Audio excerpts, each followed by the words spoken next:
Assalamualaikum warahmatullahi wabarakatuh.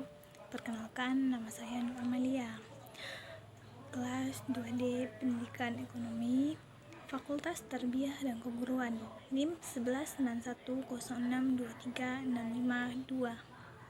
Baiklah, di sini saya akan menyampaikan tugas tentang materi politik dan strategi nasional. Sebelum saya menjelaskan beberapa poin penting, terlebih dahulu saya akan menampilkan PPT yang telah saya buat. Selamat menyaksikan.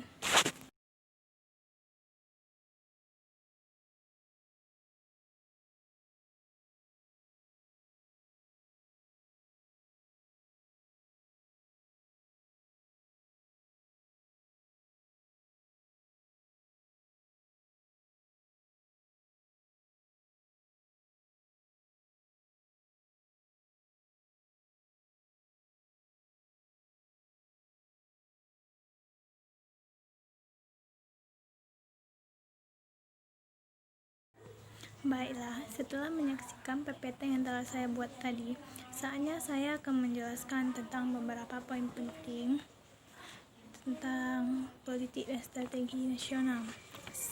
Yang pertama kali yang kita harus ketahui itu tentang pengertian politik. Yang pertamanya itu tentang pengertian politik. Pengertian politik itu adalah pengertian politik secara etimologis. Kata politik berasal dari bahasa Yunani, yakni politeia. Politeia berasal dari kata polis dan thea. Polis mengandung arti kesatuan masyarakat yang berdiri sendiri, yaitu negara. Sedangkan thea mengandung arti urusan. Dalam bahasa Indonesia, politik dalam arti politik mempunyai makna kepentingan umum warga suatu bangsa. Politik merupakan suatu rangkaian asas, prinsip, keadaan, jalan, dan cara dan alat-alat yang digunakan untuk mencapai tujuan tertentu yang kita kehendaki.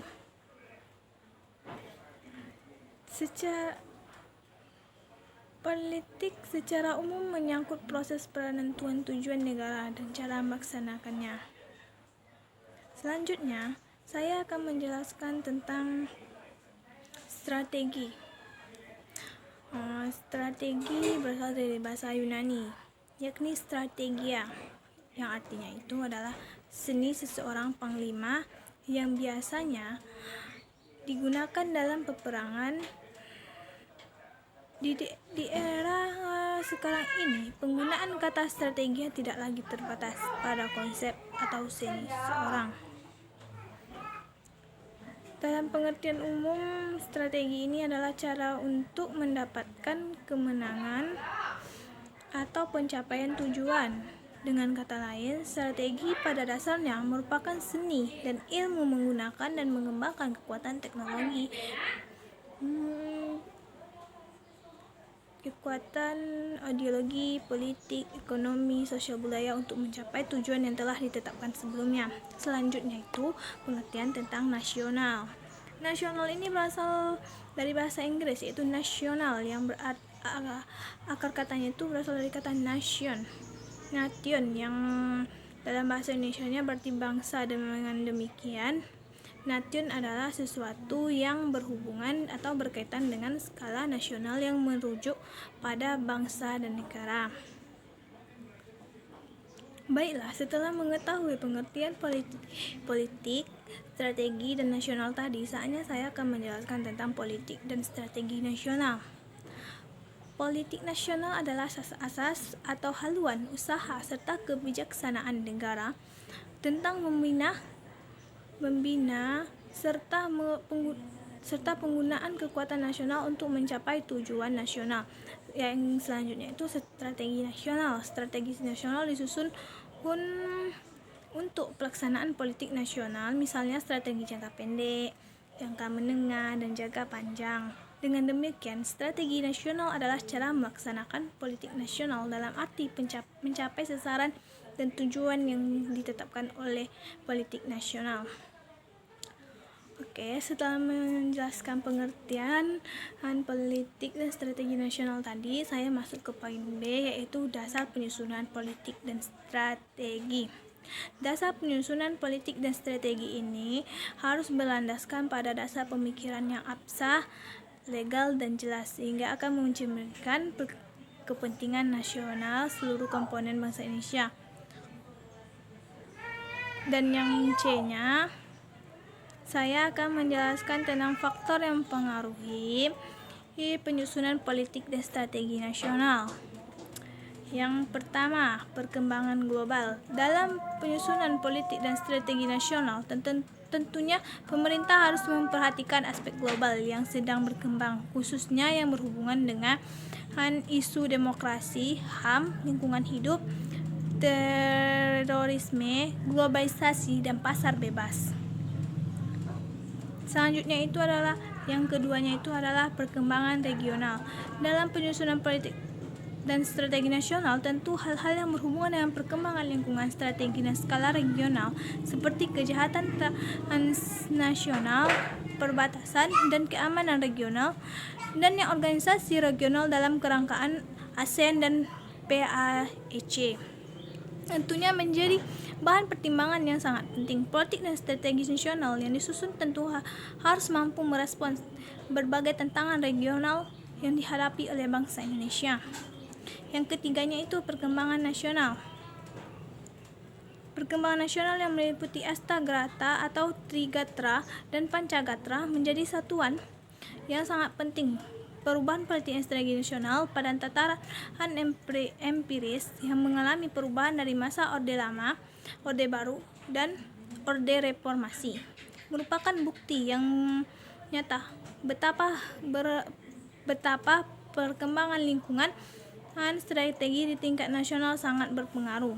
Arus reformasi yang menggelora pada akhir masa Orde Baru telah mengubah proses politik dan strategi nasional sekarang ini. Yang keempat itu adalah perkembangan lokal. Politik dan strategi nasional harus mampu mengadaptasikan berbagai gejala, fenomena, dan peristiwa yang ada di tingkat lokal sehingga dalam menjadi pedoman atau petunjuk dalam proses penanganan. Proses penyusunan politik dan strategi nasional memperhatikan jati diri masyarakat Indonesia di tingkat lokal dengan mengadopsi mekanisme musyawarah mufakat, semangat toleransi. Yang selanjutnya itu adalah D, proses penyusunan politik dan strategi nasional. Proses penyusunan politik dan strategi nasional ini terbagi menjadi 4. Yang pertama itu adalah Orde Lama.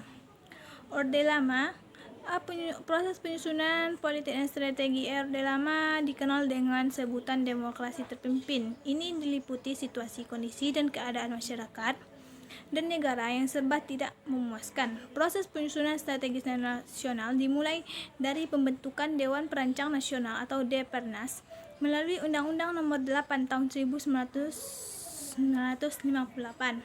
Tugas dan Depernas ialah untuk mempersiapkan rancangan undang-undang pembangunan nasional yang berencana. Yang kedua itu adalah Orde Baru.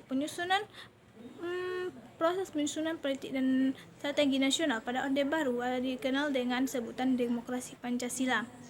Didasarkan pada Undang-Undang 1945, khususnya pasal 3, di mana MPR menetapkan Undang-Undang 1945 dan garis besar haluan negara.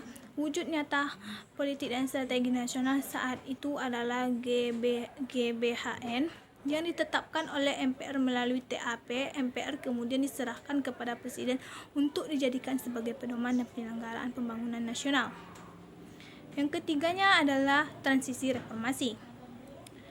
Proses penyusunan strategi politik dan strategi nasional pada era transisi reformasi diawali dengan diterbitkannya beberapa ketetapan MPR sebagai respon terhadap berbagai tuntutan reformasi yang sangat deras ketika itu.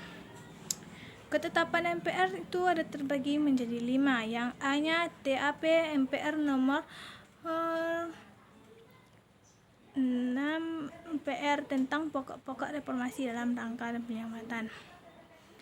Yang keempatnya, saya akan menjelaskan tentang Orde Reformasi. Dalam Orde Reformasi diawali dengan diterbitkannya Undang-Undang Nomor 25 Tahun 2004 tentang Sistem Perencanaan Pembangunan Nasional.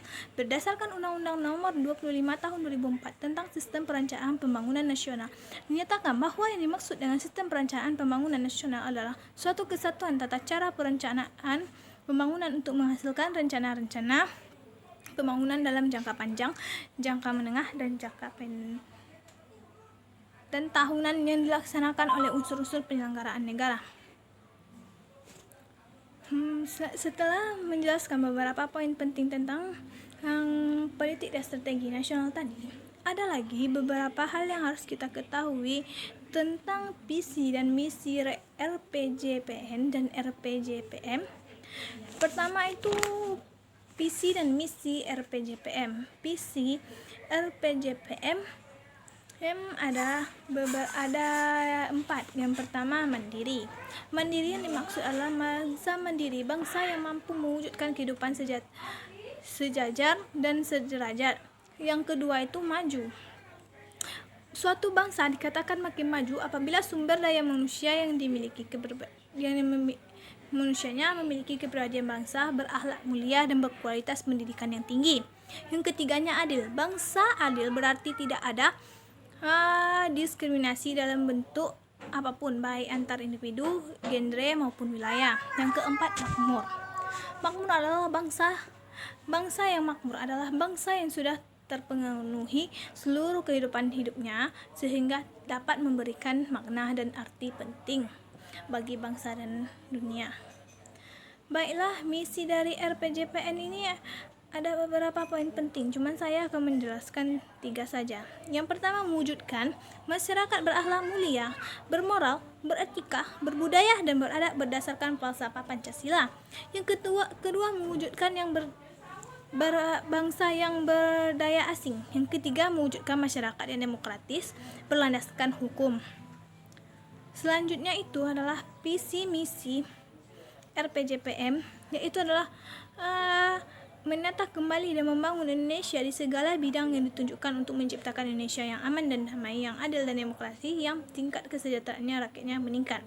Yang kedua itu adalah memantapkan dan penataan kembali Indonesia di segala bidang dengan menekankan upaya peningkatan kualitas SDM termasuk pengembangan kemampuan ilmu dan teknologi serta penguatan daya saing perekonomian. Yang ketiga adalah memantapkan pembangunan secara menyeluruh di berbagai bidang dengan menekankan pencapaian daya asing. Baiklah, demikianlah yang dapat saya sampaikan. Lebih dan kurang saya mohon maaf. Wabillahi taufiq wa hidayah. Wassalamualaikum warahmatullahi wabarakatuh.